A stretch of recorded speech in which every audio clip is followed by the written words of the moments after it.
사랑하는 초업제교회 성도 여러분, 유튜브 시청자, 구독자 여러분 반갑습니다. 김정빈 목사입니다.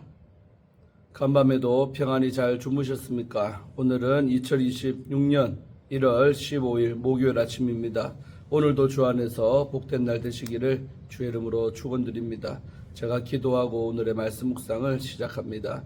하나님 감사합니다. 간밤에도 지켜주시고 또 새날 우리에게 허락하여 주시니 감사합니다. 오늘도 선물로 주어진 이 하루도 하나님의 뜻대로 주의 영광을 나타내는 복된 하루가 되게 하여 주시옵소서. 이 시간 말씀 묵상할 때 주의 음성 듣게 하시고 하나님의 거룩하시고 선하시고 기뻐하신 뜻이 무엇인지 저희들이 깨닫고 그대로 순종하는 복된 하루가 되게 하여 주옵소서. 이 시간을 주님께 의지하옵고 예수님 이름으로 간절히 기도하옵나이다. 아멘. 할렐루야. 좋은 아침입니다. 오늘 함께 말씀 묵상하실 본문의 말씀은 우리 마태복음 2장입니다. 13절부터 23절의 말씀입니다. 개역 개정판으로 우리 한번 다 같이 읽도록 하겠습니다.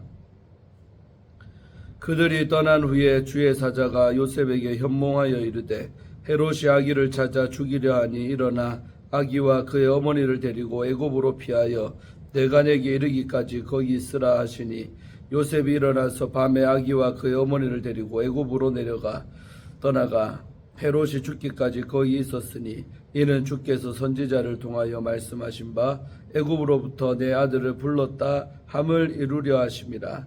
이에 헤롯이 박사들에게 속은 줄 알고 심히 노하여 사람을 보내어 베들레헴과 그 모든 지경 안에 있는 사내 아이를 박사들에게 자세히 알아본 그때를 기준하여 2살부터 그 아래로 다 죽이니 이에 선지자 예레미야를 통하여 말씀하신 바 라마에서 슬퍼하며 크게 통곡하는 소리가 들리니 라헬이 그 자식을 위하여 애곡하는 것이라. 그가 자식이 없으므로 위로받기를 거절하였도다 함이 이루어졌느니라. 헤롯이 죽은 후에 주의 사자가 애굽에서 요셉에게 현몽하여 이르되 일어나 아기와 그의 어머니를 데리고 이스라엘 땅으로 가라. 아기의 목숨을 찾던 자들이 죽었느니라 하시니 요셉이 일어나 아기와 그의 어머니를 데리고 이스라엘 땅으로 들어가니라.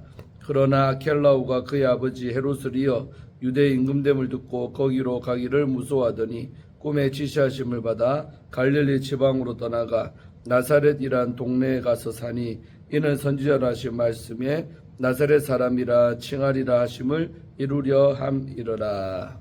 아멘. 네, 오늘 본문 말씀 중심으로 먼저 주의할 때 은혜 받으시기를 바랍니다. 자, 오늘 13절, 14절, 15절 석절의 말씀은 베들레헴에서 애굽으로 옮기는 과정이 나오고 있습니다. 동쪽에서 온 이방인들이 떠난 후에 주의 전사가 요셉의 꿈에 나타나 헤롯을 피해 애굽으로 피하도록 13절에 보면 지시를 합니다. 주의 전사가 다시 나타날 때까지 세 명의 가족은 애굽에 있어야 합니다. 요셉은 천사의 지시를 받자마자 아기와 마리아를 데리고 애굽으로 14절에 보면 피신을 합니다. 그리고 헤롯이 죽기까지 애굽에서 살았습니다. 15절이죠. 예수님의 가족이 애굽에 간 사건은 우연히 일어난 일이 아닙니다. 마태는 호세아 11장 1절을 인용해 이 사건을 구약의 성취로 해석을 합니다. 호세아 11장에서 하나님의 아들은 이스라엘을 지칭합니다. 예수님은 하나님의 아들로서 하나님의 백성을 대표하지요. 예수님 애굽에 갔다가 나오시는 모습은 이스라엘이 애굽에서 해방된 것과 같습니다. 하나님이 이스라엘 하나님 아들을 불러내셨듯이 예수님 하나님의 아들을 불러내심으로써 새 출애굽을 시작하실 것입니다. 하나님의 백성을 대표하는 예수님이 애굽에서 돌아오시는 것은 하나님의 백성이 예수님의 사역을 통해 해방될 것을 의미합니다. 한편 애굽에서 나온 하나님의 아들 이스라엘은 순종적이지 않았으나 예수님은 순종하는 아들이시며 또 백성은 대신에 고난을 받으십니다. 아들이신 예수의 순종으로 많은 사람이 회복될 것입니다. 다음으로 우리 16절과 17절, 18절 말씀은 베들레헴의 통곡이 나오고 있죠. 헤롯은 동방박사들에게 속은 줄 알고 16절에 보면 분노합니다. 헤롯은 사람들을 보내 박사들이 별을 관찰하기 시작한 시점을 기준으로 2살 이하의 남자아이들을 살해하도록 명령을 내립니다. 자신의 왕위를 위협할 메시아적 인물을 제거하려고 이러한 끔찍한 일을 저질렀습니다. 헤롯 왕은 이스라엘의 통치자였음에도 로마 제국의 권위로 얻은 왕권을 백성을 억압하는 데 사용을 했습니다. 헤롯의 이러한 폭정은 목자로 오신 예수님의 통치와 극명하게 대조가 됩니다. 사탄은 권력과 물욕에 집착하는 인간의 폭력성을 자극해 사람들을 괴롭힙니다.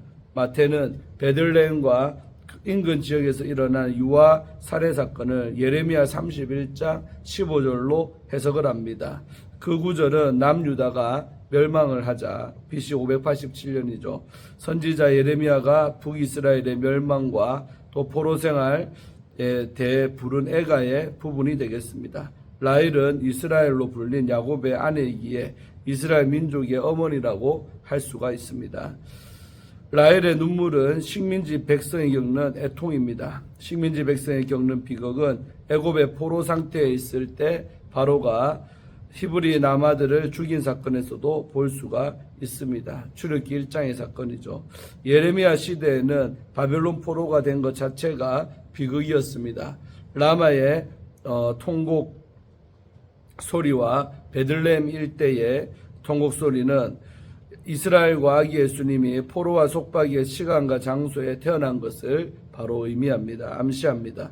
그런데 예레미야 31장 15절의 슬픔에도 불구하고 이어지는 16절과 17절은 소망과 회복을 강조하지요. 포로지에서 돌아오리라는 이스라엘의 장래 소망을 언급하고 자녀들이 대적의 땅에서 돌아온 일이 벌어질 것이므로 울음소리와 눈물을 멈춰야 한다라고 말합니다. 마태가 예레미야 본문을 인용하는 목적은 예수님의 정체와 역할을 알리는 데 있습니다. 예레미야 시대처럼 예수님이 태어나신 때 이스라엘은 식민지 상태였습니다.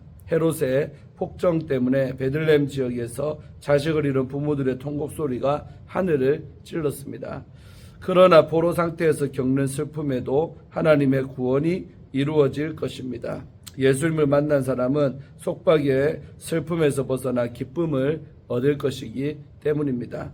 헤롯의 통치는 매정함과 권위주의로 사람들에게 해를 끼치지만 예수님은 속박에서 해방되는 기쁨을 선사하실 것입니다. 하나님을 믿고 살아도 이해하기 힘든 일이 일어날 수가 있습니다. 그때 우리는 탄식할 수밖에 없지요. 그러나 예수님 안에서는 탄식이 기쁨으로 변합니다. 우리를 대신해 탄식하시는 예수님이 계시기 때문에 우리는 소망을 품을 수가 있습니다. 다음으로 우리 19절부터 23절의 말씀은 애굽에서 나사렛으로 내용이 나옵니다. 본달락은 예수님과 부모가 애굽을 나와 나사렛에 거주하게 된 이유를 설명을 하고 있습니다. 헤롯 왕이 죽은 후에 주의 천사가 요셉의 꿈에 우리 19절에 보면 나타납니다. 천사는 요셉에게 아기의 목숨을 찾던 자들이 죽었으니 아기와 아기의 모친을 데리고 이스라엘 땅으로 가라고 20절에 보면 지시를 합니다. 천사의 지시를 받은 요셉은 아기와 아기 어머니를 데리고 이스라엘 땅으로 21절에 보면 들어갑니다. 그런데 요셉은 헤롯 왕의 아들이 아켈라오가 유대를 통치한다는 소식을 듣고 유대로 가는 것을 무서워했다라고 22절에 기록합니다. 아켈라오는 AD 6년에 쫓겨나기 전까지 유대와 사마리아의 분봉왕으로 다스렸고 헤롯의 세 아들 중에서 가장 악명이 높았습니다. 작은 동네 베들레헴의 아이가 돌아온 사실이 알려지면 예수님의 목숨이 위태로울 수가 있었습니다. 요셉은 꿈의 천사의 지시를 받고 갈릴리 지방으로 떠납니다. 22절이 나오죠. 이후에 예수님의 가족은 갈릴리의 나사렛이라는 동네에서 23절에 보면 살게 됩니다. 마태는 이 사건을 나사렛 사람이라 칭하리라는 예언의 성취로 해석을 합니다. 이사야 선지자의 예언에 언급된 이새에게서 나오는 가지와 나사렛을 연결을 하는 것입니다. 이새의 줄기에서 한 싹이 나며 그 뿌리에서 한 가지가 나서 결실할 것이요. 우리 이사야 11장 1절의 말씀인데 가지를 뜻하는 히브리어 네체르의 자음과 나사렛의 자음이 같습니다. 예. 이사야 11장 1절은 구약에서 대표적인 메시아 본문 중에 하나입니다. 그런데 마태는 23절에서 선지자들로 표현을 합니다. 나사렛은 구약 성경에 나오지 않는 마을이죠. 구약의 선지자들은 이새의 가지와 같은 의미로 가지의 싹, 순을 언급을 했습니다. 단어는 다르지만 가지의 개념은 선지서의 여러 곳에 등장을 합니다. 그래서 마태는 선지자들의 예언이 성취된 것으로 이해를 합니다. 그러므로 예수님이 나사렛에 정착하게 된 것은 우연히 일어난 사건이 아니라 예수님이 이새, 다윗의 아버지죠. 이 이새의 가지, 즉 다윗 계통의 왕임을 증명하기 위한 사건입니다. 그래서 지명까지도 이렇게 나사렛에 예수님이 살게 되었다는 구약의 예언의 성취라는 개념입니다. 이상으로 우리 오늘 주예를 마쳤고요. 오늘 꿈을 통해 인도하시는 하나님이라는 제목으로 함께 말씀 묵상할 때 은혜 받으시기를 바랍니다. 1812년 결혼 직후에 선교지로 떠난 아도니람 저드슨과 아내 앤은 미국 최초의 해외 선교사였습니다. 그들의 목적지는 인도였지만 영국 동인도회사가 외국 선교사 추방 명령을 내리면서 입국이 거부가 되었습니다. 하나님은 이를 통해 그들을 버마로 인도하셨습니다. 오늘날 미얀마죠. 그곳에서 저드슨은 39년 동안 복음을 전하며 버마어 성경을 완역했고 오늘날 미얀마 교회의 기초를 놓았다고 합니다. 그의 인생은 사람의 마음에는 많은 계획이 있어도 오직 여호와의 뜻만이 완전히 서리라. 잠언 19장 21절 이 말씀을 증명을 합니다. 본문에서도 이러한 역사를 우리는 살펴볼 수가 있습니다. 피난을 명하신 하나님, 우리 13절, 14절, 15절인데 동방박사들이 떠난 후에 주의 사자가 요셉의 꿈에 나타나서 일어나 아기와 그의 어머니를 데리고 애굽으로 피하라고 명령을 했습니다. 요셉은 주저하지 않고 그 말씀 앞에 순종해 애굽으로 내려갔지요. 이 즉각적인 순종은 아기 예수님을 헤롯의 칼날로부터 지키는 통로가 되었습니다. 마태는 이 사건을 구약 예언의 성취로 해석을 합니다. 내 아들을 애굽에서 불러냈거늘 우리 호세아 11장 1절 이처럼 예수님의 애굽 피신과 기한은 구약 이스라엘의 출애굽 역사를 완성을 하며 예수님이 참된 이스라엘이자 사탄의 세력과 사망을 이기시는 구원자이심을 보여줍니다. 인간의 폭력에도 뜻을 이루신 하나님 16절, 17절, 18절 중심으로 동방박사들에게 소은 것을 한 헤롯은 극도로 분노하여 베들레헴과 그 주변의 새 두 살 아래 사내 아이들을 모두 죽이라는 잔혹한 명령을 내립니다. 이것은 역사상 가장 비극적인 폭력 중 하나였지만 하나님의 구원 계획은 그 어떤 인간의 폭력과 방해로도 꺾이지 않았습니다. 마태는 이 참혹한 사건조차 예레미야 31장 15절의 예언 라마에서 라헬이 자식 때문에 욕하는 소리 이것이 예언이 성취되는 통로가 되었다라고 말합니다. 역사는 슬픔과 통곡으로 뒤덮였지만 하나님은 그 속에서도 예수님을 보호하시고 또 구원의 역사를 멈추지를 않으셨습니다. 하나님이 아기 예수님을 보호하셨듯이 오늘 우리도 시험 가운데 피할 길을 예비하시며 가장 안전한 길로 인도하십니다. 고린도전서 10장 13절의 말씀이죠. 자, 꿈으로 기한을 명하신 하나님 19절에서 23절 말씀이죠. 헤롯이 죽자 하나님은 다시 요셉의 꿈에 나타나 이스라엘로 돌아가라고 명하십니다. 요셉은 바로 일어나 이스라엘로 돌아갔지만 헤롯의 아들 아켈라오가 유대를 다스린다는 소식을 듣고는 다시 두려워합니다. 그러자 하나님은 갈릴리 지방 곧 나사렛으로 인도하십니다. 그렇게 예수님은 나사렛에 정착해서 나사렛 사람이라고 불리게 되었던 것입니다. 그런데 나사렛은 멸시받던 동네였습니다. 요한복음 1장 46절에 보면 나사렛에서 무슨 선한 것이 날 수 있겠느냐 라는 말처럼 조롱과 멸시의 상징이었던 동네입니다. 후에 유대인들은 기독교인을 나사렛 이단으로 부르기도 했습니다. 사도행전 24장 5절에 나오죠. 그러나 하나님은 그 멸시받는 이름 속에서 구원의 역사를 이루셨습니다. 예수님은 잘린 다윗의 줄기에서 나온 새싹처럼 세상에 천하게 여기는 환경에서 자라난 참된 왕이십니다. 이는 그는 멸시를 받아 사람들에게 버림을 받았으며 라는 말씀 등 구약 선지자들이 예언한 메시아의 고난과 겸손을 성취하는 놀라운 길이었습니다. 예수님은 가장 낮은 자리에 겸손의 왕으로 오셨습니다. 이 겸손은 우리가 본받아야 할 헌신의 본이 됩니다. 사랑하는 초업제일교회 성도 여러분, 우리의 계획이 예상치 못한 난간에 부딪히거나 삶이 이해할 수 없는 슬픔, 예를 들면 헤롯의 폭력, 이나 또 조롱, 나사렛의 멸시로 뒤덮일 때 두려워하지 마시기 바랍니다. 본문을 통하여 우리는 하나님의 뜻이 모든 인간의 계획과 장애물을 초월하여 반드시 성취된다는 것을 확신할 수 있습니다. 하나님은 꿈과 말씀을 통해 가장 선한 길로 인도하시며 그분의 뜻이 완전히 설 때까지 우리를 보호하십니다. 오늘도 주님 말씀하실 때 요새처럼 즉각적으로 일어나 그 부르심의 자리에서 순종하며 달려가시기를 주의 이름으로 축원드립니다. 아멘. 우리 마지막으로 조셉 프린스라는 분이 쓴 넘치는 은혜 두란노에서 나왔는데 이 책의 일부분을 읽고 마칩니다. 평안을 주제로 열렸던 미술대회에 관한 글이 생각이 납니다. 평안을 가장 잘 묘사한 미술가에게 상이 돌아가는 대회였지요. 미술가들이 물감과 캔버스 또 붓을 모아 작품을 그리기 시작을 했습니다. 완성된 작품들은 하나같이 고요하고 한가로운 장면을 담았습니다.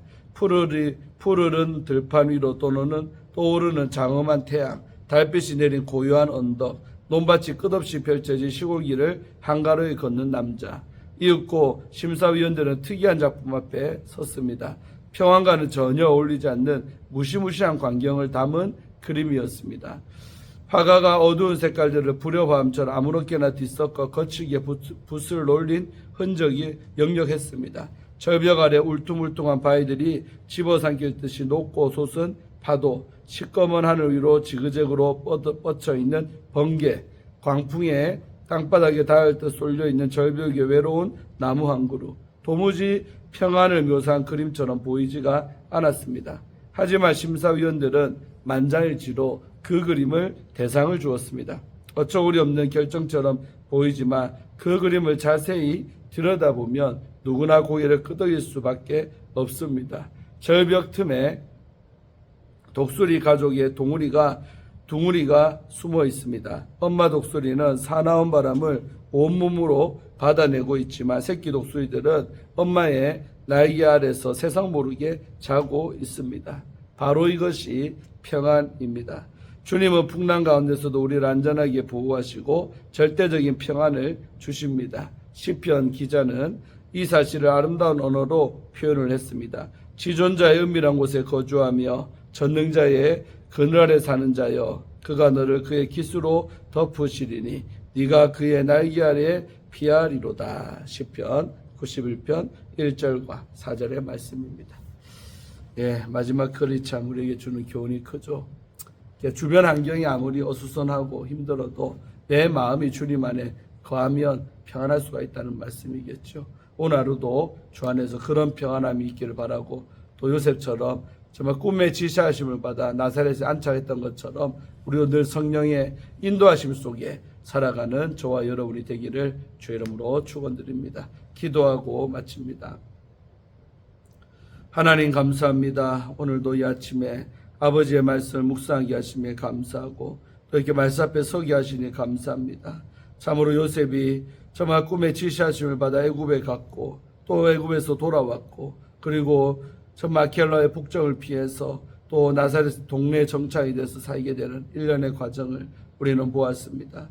우리 인생도 이와 같습니다. 여러 가지 두렵고 힘든 사람들 참으로 많지만 그 속에서도 하나님 우리를 보호하시고 또 늘 인도하고 계심을 믿습니다. 그 하나님의 보호와 인도하심 속에 평안히 거하는 우리의 복된 삶이 되게 하시고, 환경 탓하지 말고 상황 탓하지 말고 내가 하나님 안에 거하는가 밖에 있는가가 중요한 것입니다. 오늘도 그리스도 안에 거하는 저희들 되게 하셔서 내 마음에 계시는 그 주님 인도하심 받고 그분의 음성을 들으며 순종함으로 승리하는 복된 하루가 되게 하여 주옵소서. 감사드리옵고 예수님 이름으로 간절히 축복하며 기도하옵나이다. 아멘. 할렐루야. 오늘도 주 안에서 좋은 하루 되시고 또 내일 아침에 뵙겠습니다. 샬롬.